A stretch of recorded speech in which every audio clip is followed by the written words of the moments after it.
tanya, apa dia bilang? Ustadz, rasanya tidak bisa lagi kulanjutkan hidupku. Ini separuh jiwaku hilang Ustadz. Sama lama ini istri saya luar biasa, tapi sekarang hancur perasaanku. Tidak bisa mak kurasa lanjutkan hidupku. Saya bilang, hebatnya ini bapak ini, sayang betul sama istrinya. Sekalinya beberapa bulan kemudian, saya pergi jogging, lari-lari sore di Karebosi. Ada perempuan temani, putih, masih muda, tidak pakai jilbab, tidak ikat rambut, begini-begini. Saya bilang, Haji, siapa itu Haji? Dia bilang, yang baru Ustaz.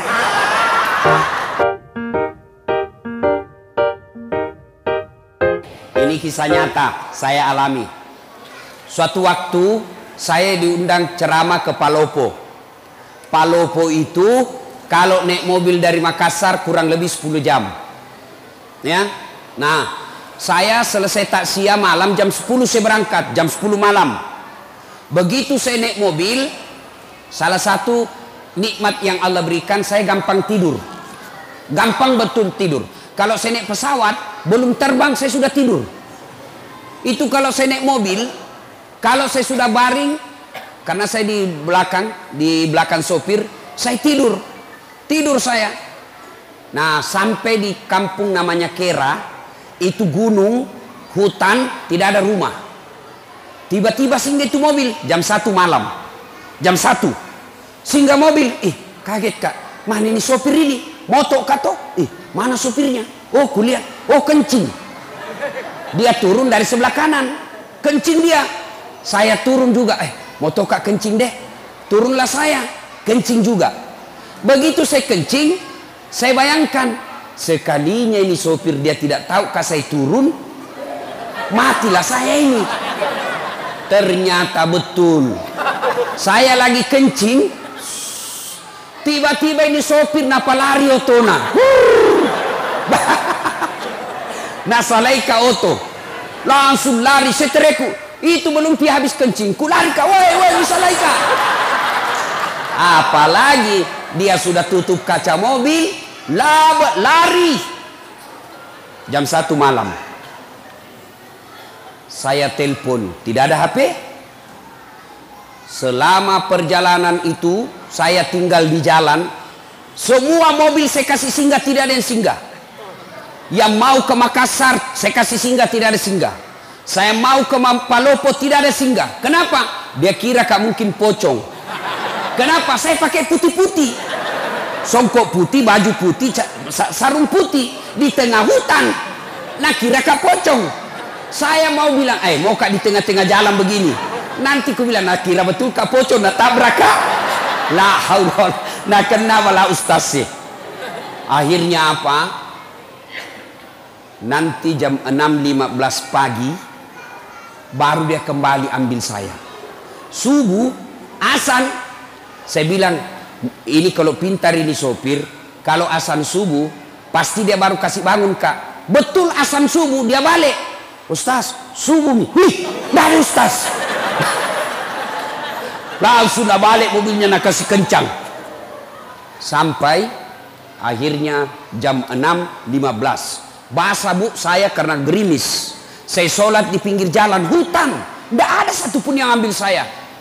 Jam 1 sampai jam 6.15 baru dia datang.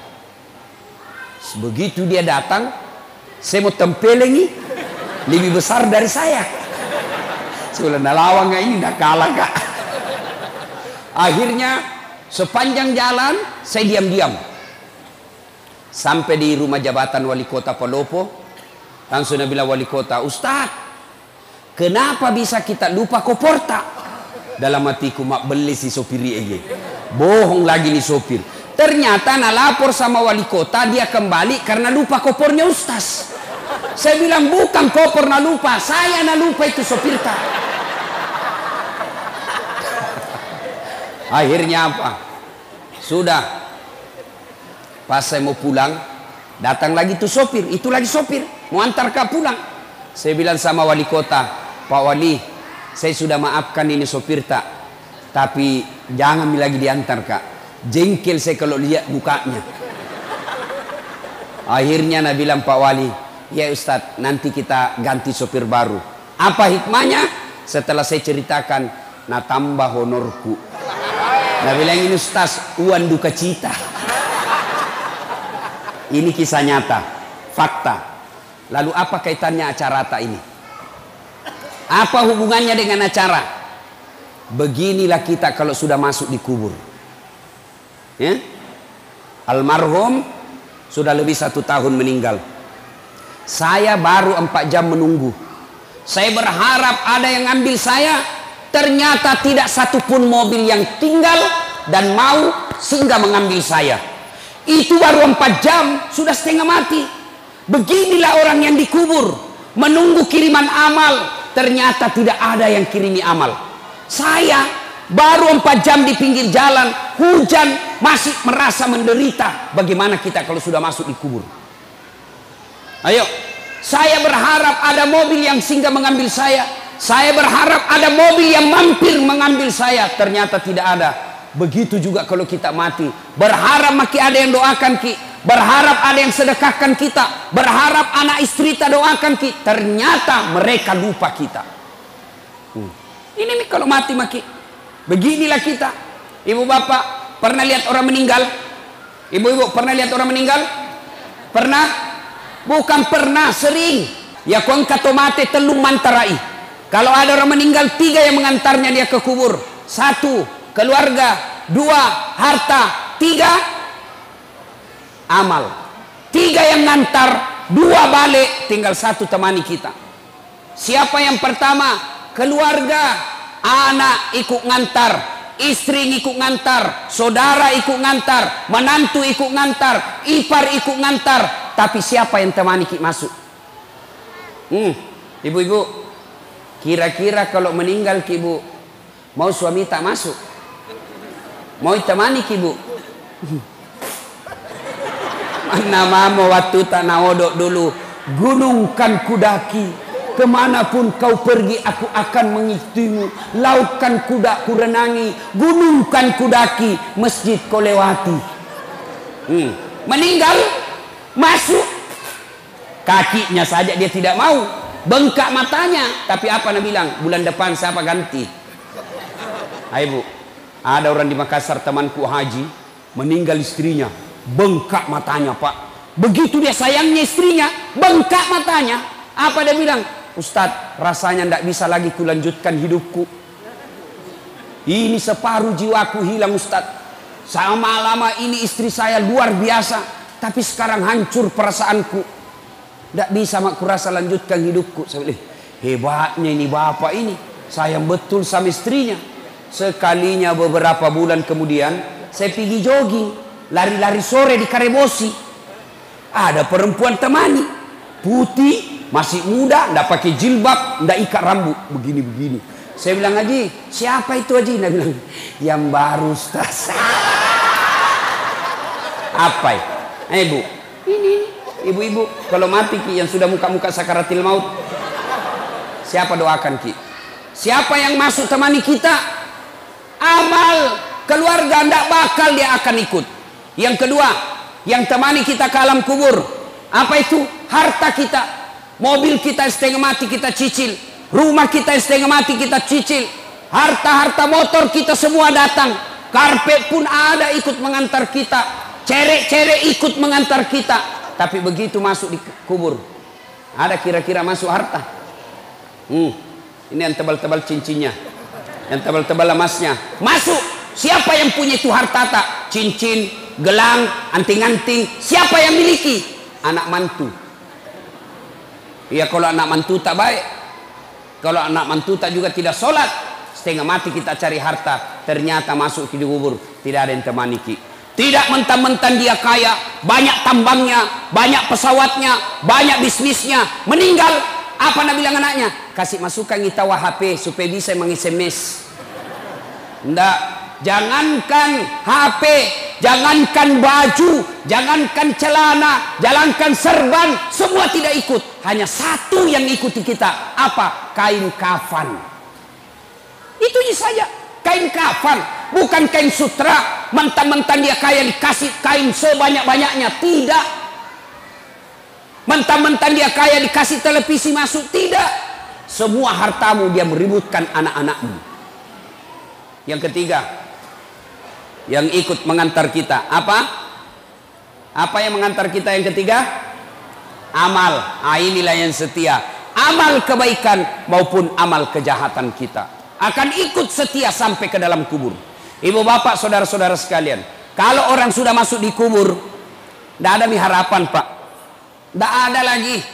Kalau ibu dari Sulawesi Selatan, dari Pangkep, dari Sidrap, dari Pinrang, dari Mamuju, dari Majene, datang merantau ke Kota Baru, datang merantau ke Batu Licin, datang merantau ke Pagatan, ternyata sampai di Tanah Bumbu menderita, sampai di Tanah Bumbu susah cari uang, sampai di Tanah Bumbu menderita hidupnya, masih bisa kembali kampung, masih bisa kita kembali. Tapi demi Allah, kalau kita sudah masuk kubur, kau senang atau tidak, tinggal kau di situ. Coba, Bapak Ibu pernah bayangkan, pernah rasakan mati lampu? Pernah rasakan mati lampu? Sering. Coba lihat, bayangkan kalau mati lampu. Bagaimana kalau mati lampu di rumah, tiba-tiba ada ular masuk di rumah tak? Ibu-ibu, bayangkan kalau lagi mati lampu, tiba-tiba ada ular masuk di rumah ibu. Menderita. Ula, turki, ula balu.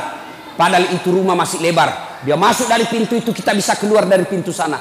Rumah tak masih lebar, lampunya masih bisa dinyalakan. Mati lampu, masih bisa kita pakai lampunya HP tak. Masih bisa kita teriak, tolong kasih, tolong tetangga ada ular. Masih bisa kita cari batu cobek, lempar itu ular. Tapi nanti kalau masuk di kubur, mati lampunya bukan 1 hari.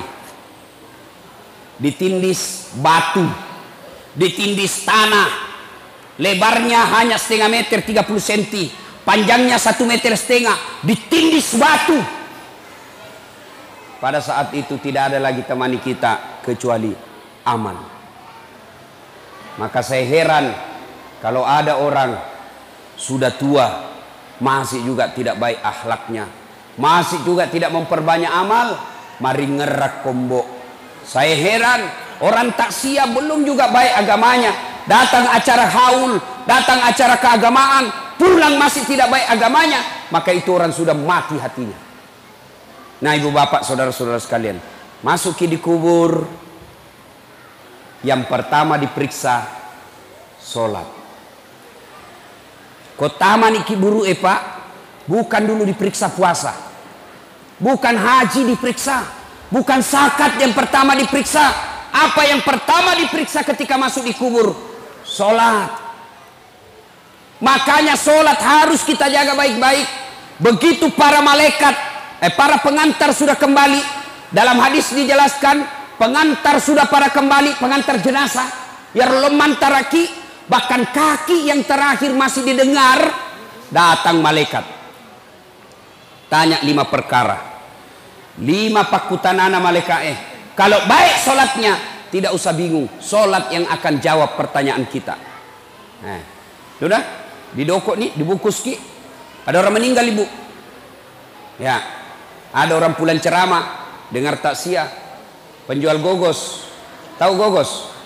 Tahu gogos pak? Tahu toh? Nah bilang sama istrinya, bu, besok-besok kalau saya mati, jangan mau kau bungkus kain kapan. Banyak sekali pertanyaannya malaikat. Jadi apa pak? Dokok bawa nak daun loka, bungkus saya pakai daun pisang. Kenapa? Nggak ditanya kak, dikira kak gogos. Jadi nggak ditanya-tanya orang. Baiklah, meninggal betul. Pas meninggal dibungkus kain pisang. Begitu ditanam, langsung datang malaikat. Dan bilang malaikat, ih kenapa ada gogos ini? Nggak ditanya, langsung dia bilang malaikat, bakar. Dek, dari tanah langsung menitunuh. Bapak saudara-saudara sekalian. Nah, orang itu menghadapi sakaratil maut sebelum kita masuk di kubur. Sakaratil maut dulu kita hadapi. Orang menghadapi sakaratil maut macam-macam. Ya, pernah lihat orang sakaratil maut? Coba lihat itu. Saya, kalau ada orang meninggal itu siapa dipanggil? Siapa? Ustadz. Makanya jangan pandang enteng itu ustadz. Karena kalau mau mati siapa dipanggil? Pak Camat. Nggak tahu mengaji. Siapa dipanggil? Kepala dinas. Oh, lari. Siapa dipanggil? Ustadz. Makanya jangan kau pandang enteng itu ustadz, karena ada saatnya sakaratul maut kau, dia yang tolong kau. Adalah orang meninggal, coba lihat macam-macam itu orang meninggal, Pak. Ada orang saya lihat orang sakaratul maut, madang nasa ngogi kan macam-macam itu orang sakaratul maut. Kata Nabi, orang kalau sakaratul maut, biar kau kasih air seluruh yang ada di lautan, tidak akan mengobati rasa hausnya.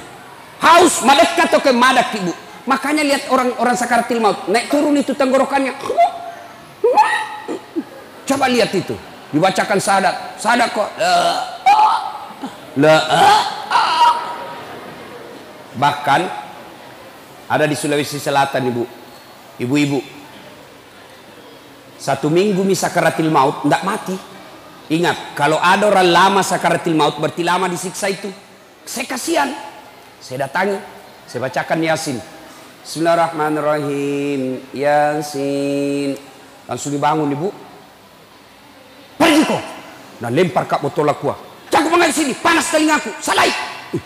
Barusannya ada orang saya ngajikan panas telinganya. Saya ulang lagi. Bismillahirrahmanirrahim. Yasin. Nah, lempar kak lagi. Basah bajuku. Saya tinggalkan. Saya bilang, peringatan ini. Saya tanya anaknya, pintar jitu mengaji mama tak? Dia bilang, itu mustas mama ajiku. Tidak nak tahu memang mengaji, kasihan. Haji tidak nak tahu mengaji. Banyak haji begini sekarang. Saya seandainya menteri, maka syarat menunaikan ibadah haji lancar ngaji. Pasti turun pendaftar. Bu, kalau ada yang tidak tahu ngaji di sini, belajar ki. Belajar ki. Masih sakit tuh kau mati kina dek tesing mengaji. Kenapa? Wawancaranya nanti di akhirat. Pernah ki lihat orang wawancara?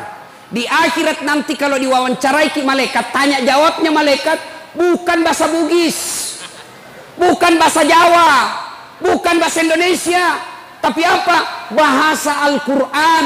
Jadi kalau dia tidak tahu mengaji, tidak tahu nanti kalau ditanya. Maka belajar ki. Matuan ini ustaz, masa masuk kita TKTPA? Jangan maki masuk TKTPA. Masa mau ki dilantik? Bagaimana caranya ustaz? Panggil raja masjid di rumah tak, suruh ajar ki. Majelis taklim yang kita itu mestinya 1 kali sepekan ajar ngaji. Bukan cuma dengar ceramah, ajar ngaji. Kalau ibu meninggal tidak tahu ngaji, masih sakit itu masih sakit, ajak lalu. Jangan lalu ki bilang wita topi na witai, wita totu. Belajar ki mengaji, muita tuh muita. Nah, ibu bapak saudara-saudara sekalian, maka seluruh pengantar balik, maka datanglah malaikat. Bertanyalah ini malaikat, Marabbuka, siapa Tuhanmu? Kalau baik solatnya, solat akan berkata, mundur kau. Dasat, mundur. Selama kau hidup kau pelihara solatmu, sekarang saya pelihara kamu, saya yang jaga kamu. Marabbuka, siapa Tuhanmu? Solat kita menjawab, Allahu Akbar. Mungkar geling kepala. Itawa jagonya barusan kuda apa ini. Ditanya lagi, man nabiyuka, siapa nabimu? Ashhadu Allah ilaha illallah wa ashhadu anna Muhammadar Rasulullah. Malaikat bilang, ih tambah jago, orang tanah bumbu ini. Itu kalau baik solatnya. Akhirnya mungkar Nabi bilang, kir kir kir, nakir, kau maju nakir. Nabi bilang mungkar nakir, sedangkan kau mundur, apalagi saya wakil ji. Mungkar nakir. Nabi bilang kalau begitu kita naik melapor. Naiklah melapor di aras Allah. Ya Allah, ada hambamu saya tanya, marabbuka. Dia jawab Allahu Akbar. Allah berfirman, oh bukan dia yang jawab, tapi solatnya. Karena dia baik solatnya, tidurkan dia seperti nikmatnya tidur pengantin baru. Masih ingat waktu pengantin baru, Bu? Enak nih itu pengantin baru. Sampai saya selalu mau ulang, tapi tidak kada wani. Coba itu kalau baik solatnya. Kalau tidak beres solatnya, kembali pengantar, datanglah dia, datang malaikat, ditanya, marabbuka, siapa Tuhanmu? Langsung kaget. Tunggu dulu, orang baru datang. Malaikat yang mau nagiaki. Ditanya, marabbuka, siapa Tuhanmu? Kaget lagi, langsung dia jawab, ketuhanan yang Maha Esa. Langsung disemes. Jadi bubu, syarat pertama kalau mau ki selamat menghadapi sakaratil maut itu, perbaiki sholat. Kemudian ketika sakaratil maut sudah tiba saatnya kita masuk di kubur, pertama diperiksa sholat. Maka saya setiap saya sholat ceramah ibu, sholat anak ini yang selalu saya ulang-ulang. Biar baik puasa tak, bangun ki masjid mewah seperti ini, tapi kalau tidak sholat tidak ada gunanya. Ini ibu-ibu banyak tidak sholat gara-gara apa? Gara-gara apa? Ibu-ibu banyak tidak sholat gara-gara apa? Pengantin. Mukanya nak kasih make up, nak kira tembok kuning, coklat, abu-abu, biru, keren. Ada cilakna, alisnya nak kasih tipis. Ada juga yang tebal, beda kanan beda kiri.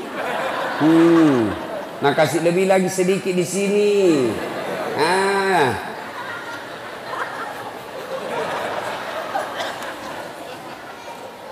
Apalagi banyak ibu-ibu tidak sholat gara-gara apa? Jilbab. Jangan kita kulihat dia ibu di jenisnya teman-teman. Ayo, gara-gara apa? Jilbab. Jilbab sakaratil maut. Tak 3 lapis. Nak kiring-kiring. Biru coklat, nak kasih mirip-mirip lagi sedikit. Tiba waktu sholat, nak bilang suaminya piko sembayang, nak bilang tidak sadar kok pak, sadar mani ku suruh kopi sholat, piko sholat, nak bilang tidak kuliah ini jilbabku 1 jam dipakai. Gara-gara jilbab tidak sholat, ibu-ibu jangan anggap enteng itu sholat, aja tercule-cule sampajangnya pak. Demi Allah akan menderita orang yang tidak sholat. Bahkan Imam Syafi'i dalam kitabnya dia jelaskan, kalau ada orang tidak sholat dia mati, jangan kau sholati. Kau seleng inasa ngalena tapi dia nama sampajang. Imam Syafi'i bilang jangan kau sholati kalau dia mati. Bahayanya itu orang tidak sholat. Nah kita kadang-kala pergi haji, tiap tahun pergi umroh, Ramadan puasanya lengkap, dia bersedekah tapi tidak sholat, tidak ada gunanya semua itu. Apa susahnya itu sholat ibu? Apa susahnya? Tidak ada susahnya. Maka celaka mereka yang baik dia bilang agamanya tapi tidak sholat, kafir. Ya, maka ibu bapak saudara-saudara sekalian perbaiki sholat. Berikutnya ibu bapak, nah sudah masuk di kubur, pertama sekali diperiksa sholatnya. Sudah kembali pengantar, diperiksalah sholat kita, maka ditidurkan kita. Kalau dia baik sholatnya, kata Nabi, tidurkan dia seperti nikmat tidur pengantin baru. Ibu bapak saudara-saudara sekalian, nah sudah masuk kita di kubur, tutup semua amal kecuali amal kita yang bisa menolong kita setelah masuk di kubur, yaitu amal jariah. Amal jariah itu ada 3. 1, anak yang soleh. 2, ilmu yang bermanfaat. 3, pembangunan yang bermanfaat. Mari kita lihat satu-satu. Yang pertama, anak soleh. Begitu ibu meninggal, siapa yang doakan kita? Bu, bapak-bapak, kalau meninggal ki, siapa doakan ki? Siapa pak? Istri tak? Nah ambil orang. Ibu-ibu meninggal, siapa doakan ki? Siapa? Suami tak? Wei, kawin lagi. Setengah mati maki dikubur, suami tak enreyengi. Pakai istri baru di kamar tak. Kita menderita dikubur, suami tak dengan istri barunya. Nah doakan ki? Tidak. Begitu kita meninggal, matanya sebelah kanan menangis, sebelah kiri nah lihat yang mana gantinya nanti. Ayo. Lalu siapa yang doakan kita? Anak-anak kita. Maka lihat itu anak. Sayang sekarang kita ini, anak kita tidak didik. Kita malu kalau anak kita tidak bahasa Inggris. Kita malu kalau anak kita tidak pegawai. Kita malu kalau anak kita pengangguran. Tapi kita tidak malu kalau anak gadis tak. Sudah gadis, sudah balik tidak pakai jilbab. Tidak malu dia. Kita tidak malu kalau anak kita sudah ada anaknya, angkana cucuta, angkana wapota, dek mau panaloma berjama kumasigi Malulah ketika anak kita ini tidak bagus agamanya. Dulu kan kita itu diajari memang dari kecil. Ibu-ibu kita memang ngajar kita agama dari kecil. Diajar kita ngaji, diajar kita akhlak.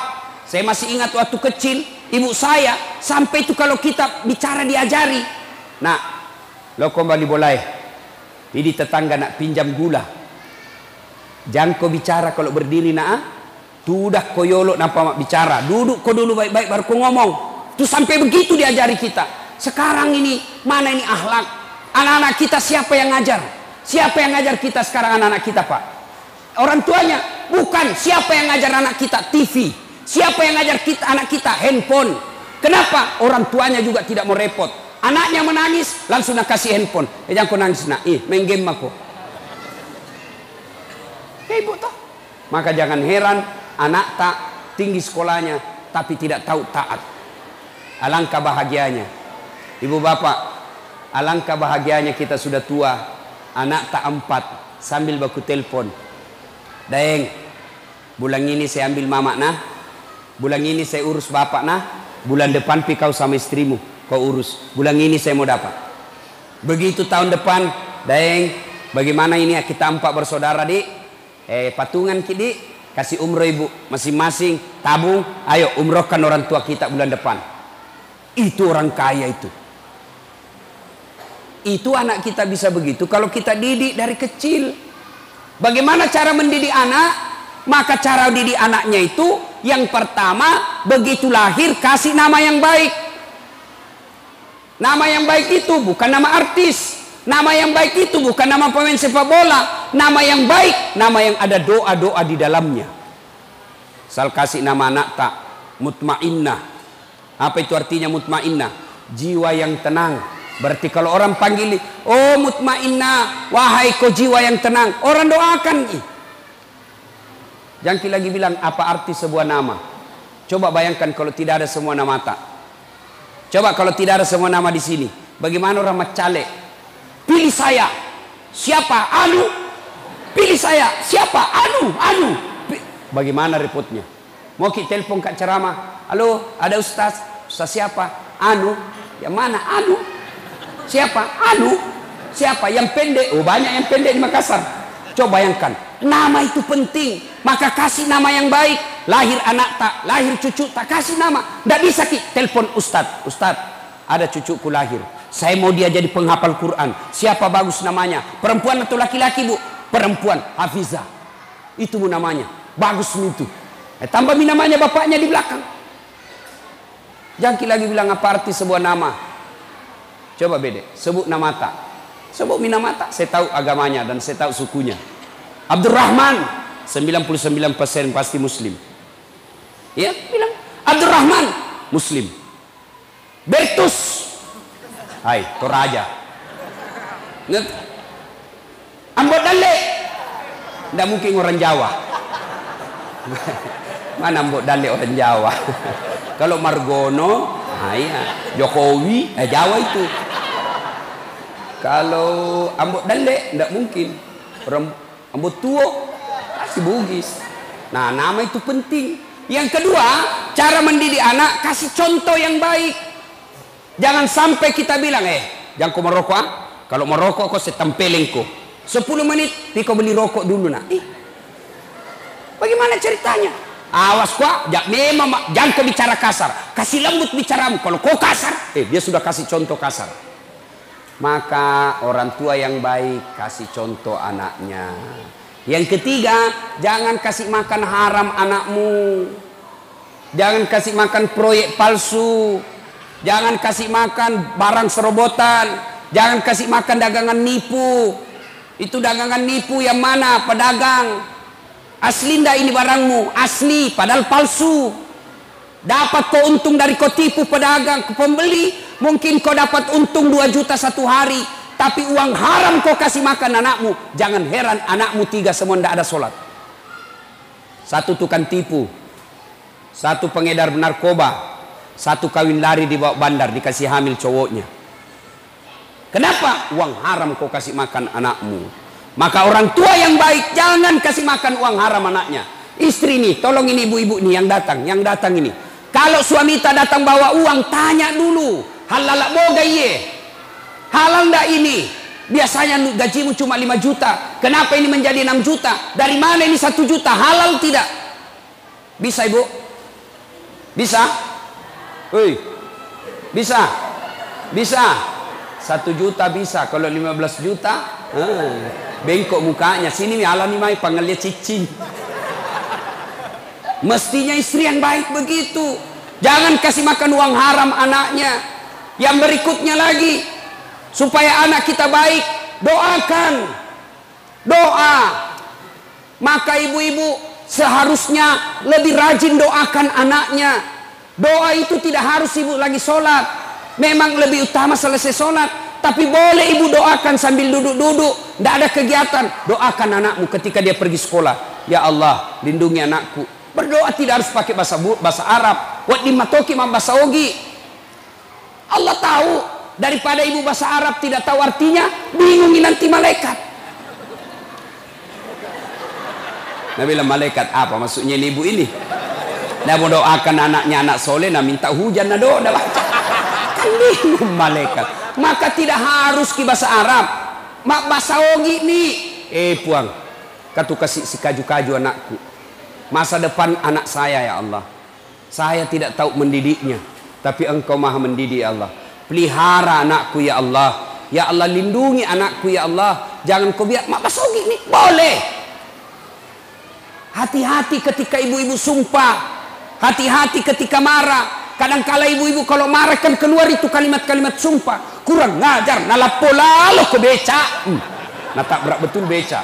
Maka kalau sumpah untuk anak, jangan sumpah yang jelek, sumpah yang baik-baik. Kurang ngajar. Jadi lalu kok ustadz seperti Dasat Latif. Boleh begitu. Jangan sumpah yang jelek-jelek. Nah ibu bapak saudara-saudara sekalian, begitu masuk di kubur, yang pertama yang bisa menyelamatkan kita, anak kita. Maka bapak-bapak yang masih hidup, yang sudah wafat orang tuanya, doakan orang tua tak. Itu orang tua sekarang, dia sudah tidak harapkan lagi dibangunkan rumah. Tidak nih. Tapi yang diharapkan paling tidak kiriman-kiriman doa. Bagaimana cara kirimkan doa? Tidak harus ustadz. Haul seperti ini.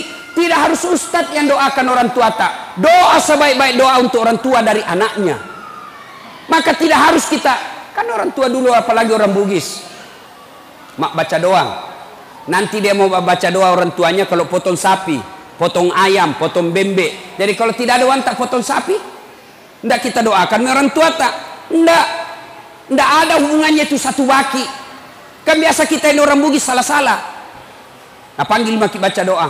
Ada sokok, ada ketan, ada gula, ada telur, ada ayam, ada pisang goreng.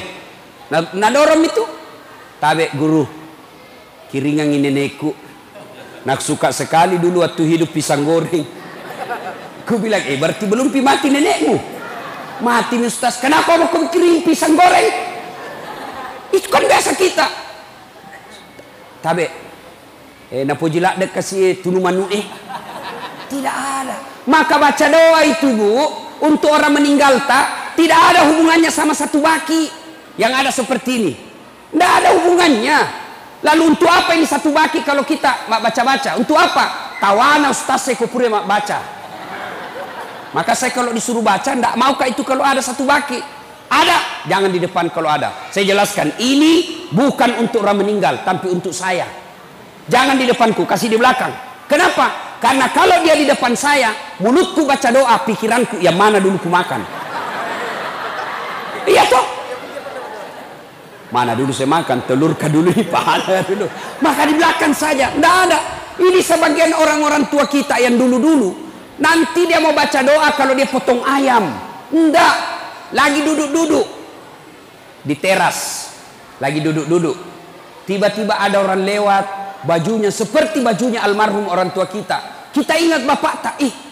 Miripnya bajunya bapakku. Langsung kirimkan Fatihah. Bagaimana caranya? Boleh pakai bahasa Arab. Ila hadratin Nabi Mustafa Muhammad SAW. Summa hususir ruhil almarhum. Bapak siapa namanya? Abdul Latif bin Sofyan Al-Fatihah. Itu bahasa Arabnya. Kalau mau ke bahasa Indonesianya, saya niatkan kirimkan Fatihah Rasulullah Muhammad sallallahu alaihi wasallam. Saya ikutkan ruh almarhum bapak saya Abdul Latif bin Sofyan Al-Fatihah. Boleh juga bahasa Bugis. Wakate mas kiringin surat Fatihah Nabi tak Muhammad sallallahu alaihi wasallam upacio i amboku Al-Fatihah.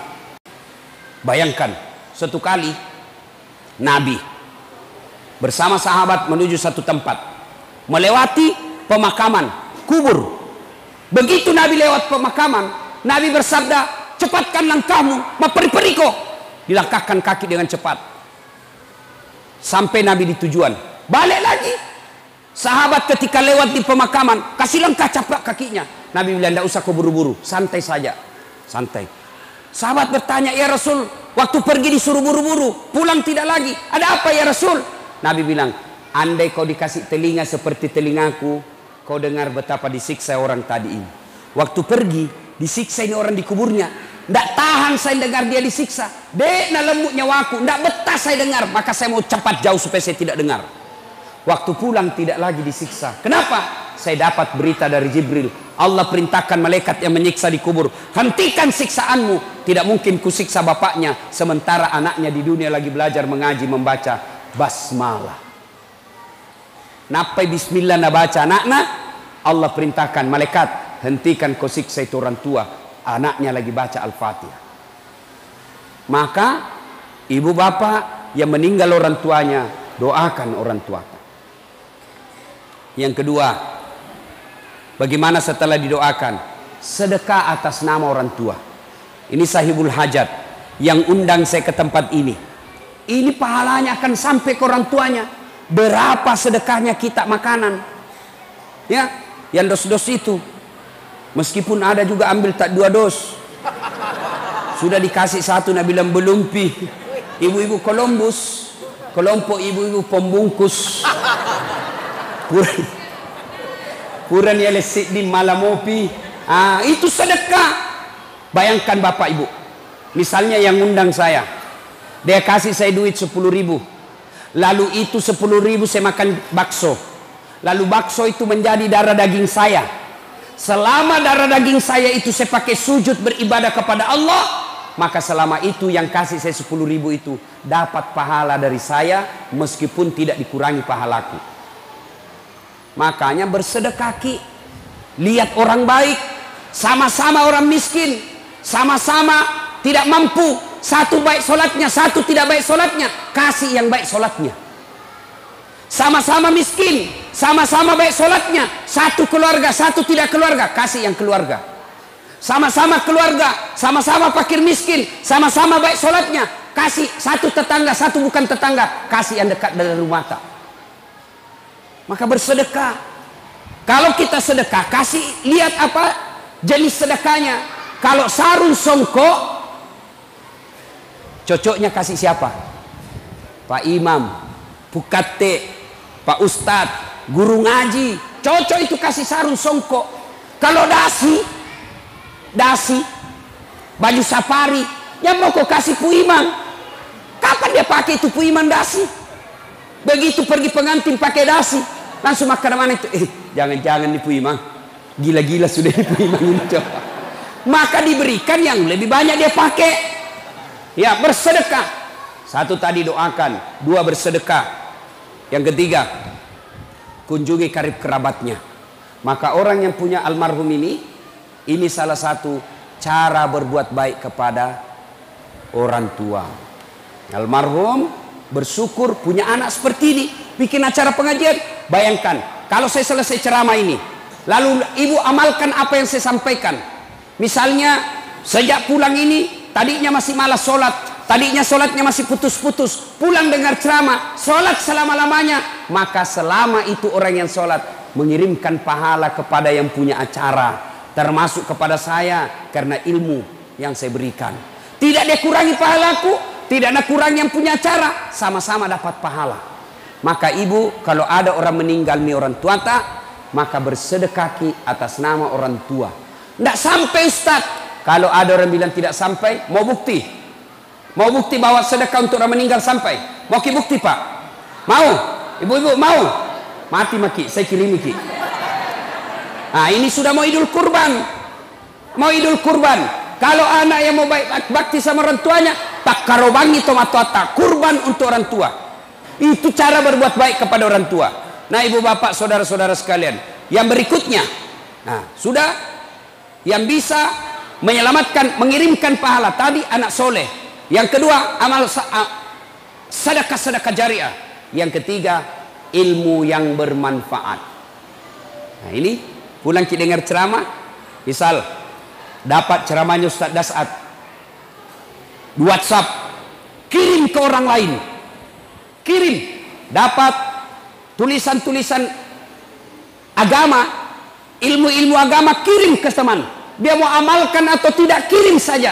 Selama itu kita kirim dan orang yang baca paham, dia laksanakan, maka orang yang mengirim itu dapat pahala. Begitu juga sebaliknya, kalau kita mengirim foto-foto porno, mengirim berita-berita palsu, mengirim berita-berita fitnah, selama berita itu beredar, selama itu foto beredar, selama video itu beredar, maka selama itu orang yang kirim juga dapat dosa. Itu dosa jariah. Nah, ibu bapak, saudara-saudara sekalian, ketika sudah kembali semuanya, tiga ini yang akan membantu kita dikubur. Satu, anak yang soleh. Dua, ilmu yang bermanfaat. Tiga, sedekah jariah.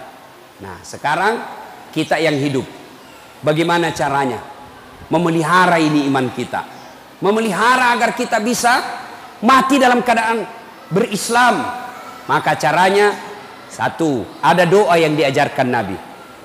Ada ibu-ibu yang hafal, itu biasanya di buku-buku tahlil. Itu ada di majelis taklim, ada itu buku tahlil di belakangnya, namanya doa selamat. Ada di situ ibu, itu ibu yang baca-baca baik-baik. Bapak-bapak ini yang sudah usur-usur, ya tua-tua ini, iya kita baca leng. Taubatan qablal maut, wa rahmatan indal maut, wa maghfiratan ba'dal maut. Allahumma hawwin alaina fi sakaratil maut. Itu yang kita baca-baca. Baca setiap hari. Ya Allah, berikan saya kesempatan bertobat sebelum mati. Taubat sebelum mati. 70 tahun umurnya, 69 tahun dia banyak dosa, 1 tahun dia tobat dan nasuha, maka 1 tahunnya itu menghapus dosa-dosanya yang 69 tahun. Maka kita bertobat, taubatan qablal maut, wa rahmatan indal maut. Rahmati saya ketika menghadapi sakaratil maut. Itu menghadapi sakaratil maut tidak gampang ibu, bukan barang gampang. Mau menghadapi sakaratil maut, mati dalam keadaan Islam, mau ibu? Pasti jawabannya mau. Nah, ini doanya. Kemudian yang lain lagi, kata Nabi, man qama la ilaha illallah ila akhiril hayata dakhalal jannah. Siapa yang mengucapkan 2 kalimat syahadat ketika menghadapi sakaratil maut, Nabi jamin pasti itu masuk surga. Jadi Nabi bilang, pernah Kak ceramah begini, tiba-tiba mahasiswaku Nabi bilang, gampang itu Ustaz. Kenapa? Mau pakai mati baru baca. Aku bilang, kalau kau mau mati akal bicara. Kalau orang sakaratil maut bukan akal bicara tapi amal. Jangankan orang sakaratil maut, orang nikah. Pernah lihat orang nikah? Banyak itu orang nikah tidak tahu syahadat. Baca syahadatmu, asyhadu, salah kok. Ulangi, asyhadu, salah. Ulangi, asyhadu, salah. Ditempelin songkok, asyhadu la ilaha illallah. Banyak yang begitu. Maka kalau mau latihan sekarang, ibu-ibu ini, kalau kita tidak ada kegiatan, latihan la ilaha illallah, la ilaha illallah. Kenapa? Ala bisa karena biasa. Itu nenek saya dari pihak ibu kan meninggalnya di Kota Baru. Ya. Waktu sakaratil maut kita kumpul cucunya waktu namadang. Saya bisik telinganya. Nek ikut ki baca Yasin. Saya bacakan Yasin. Bismillahirrahmanirrahim. Yasin. Dia ikut sampai hatam, beberapa saat kemudian meninggal. Padahal waktu tua, akhir hidupnya tidak hafal itu, waktu hidup tidak hafal itu surah Yasin, tidak hafal. Tapi begitu sakaratil maut kok bisa hafal? Ternyata salah satu rahasianya karena beliau waktu tua, akhir hidup beliau lumpuh. 2 tahun lumpuh, tuh kakinya tidak bisa gerak-gerak, ya. Maka kebiasaannya selesai sholat maghrib nunggu isya dia baca Yasin. Ini menunjukkan ala bisa karena biasa. Jadi bapak-bapak yang sudah usia-usia 60, ya, yang sudah putih rambutnya, ya sadar-sadar nih, macawek nih, itu Magharibi nih. Tapi jangan bilang anak muda tidak mati, enggak. Biasanya kalau kita cerita kematian, itu anak muda langsung orang tua yang sudah pensiun lihat-lihati. Apa maksudmu? Apakah selat tomatoai? Enggak, biar anak. Ini baru-baru Pak, baru-baru kawan saya di Muhammadiyah. Bayangkan, minggu lalu pukul 14.22, jam 2.22 masih kita berWhatsApp di grup WhatsApp. Terakhir dia kirim itu pukul 2.22 menit. Dia kirim stiker gambar fotonya, baru tulis lucunya. Setelah salat Isya malamnya, sudah salat Isya, di grup itu masuk innalillahi wa inna ilaihi rajiun. Siapa yang meninggal? Nih yang tadi jam 2 kirim stiker lucunya. Banyak orang begitu. Ada juga sepupu saya pensiun. Nah, panggil istrinya, ibu, kita pergi makan soto Banjar. Baiklah, kau duluan siap-siap, karena perempuan lebih lama pakaian. Dia bilang istrinya, baiklah, tunggu mak. Sambil menunggu istrinya siap, dia keluar rumah ke tetangganya. Begitu dari pintu pagarnya ada tangga-tangga, ada jembatan-jembatan untuk ke jalan raya. Tidak sampai 1 meter itu jembatannya. Tapalese, jatuh, meninggal. Padahal sehat. Ada lagi temanku pulang ke ceramah, Ustaz, kita ke warung kopi, banyak teman nunggu ki, mau selfie ke kita tonse banyak teman tak. Datanglah saya. Jam 3 sore masih ngopi-ngopi kita, tiba-tiba nak bilang ndak enak perasaanku, langsung cak pelok. Kulihat matanya, ndak lama ini bawa ke rumah sakit, meninggal. Tidak, yang namanya kematian tidak sakit dulu, namanya kematian tidak tua dulu. Asal ada dawa dalam diri kita, siaga 24 jam. Maka kalau mau bisa menghadapi sakaratul maut dengan tenang, salah satu resepnya adalah perbanyak mengucapkan la ilaha illallah. Itu enaknya kalau ada begini di tangan tak, tasbih begini. Coba lihat Pak, ini coba lihat kalau pegang kita tasbih begini, otomatis itu mulut tak, la ilaha subhanallah. Tidak ada orang pegang begini, jalan kotek 2, onde-onde 4, burasa 4, tidak ada. Maka ibu pegang ini, bapak-bapak pegang kalau sudah tua-tua maki pegang maki begini. Nah, ibu bapak saudara-saudara kalian, pada akhirnya Allah Subhanahu wa taala berfirman, apa man kana mu'minan kaman kana fasikan? Apakah sama orang beriman dengan fasik? Fasik itu pura-pura beriman. La yastaun, kata Allah, tidak sama. Ammal ladzina amanu wa amilus salihati falahum jannatul ma'wa. Bagi mereka yang beriman dan beramal soleh, kami kembalikan mereka ke dalam surga, surganya dunia dan insya Allah surganya akhirat. Wa ammal ladzina fasaku fa ma'wahumun nar. Bagi mereka yang pembangkang, kami kembalikan mereka dalam neraka, nerakanya dunia, apalagi nerakanya akhirat kelak.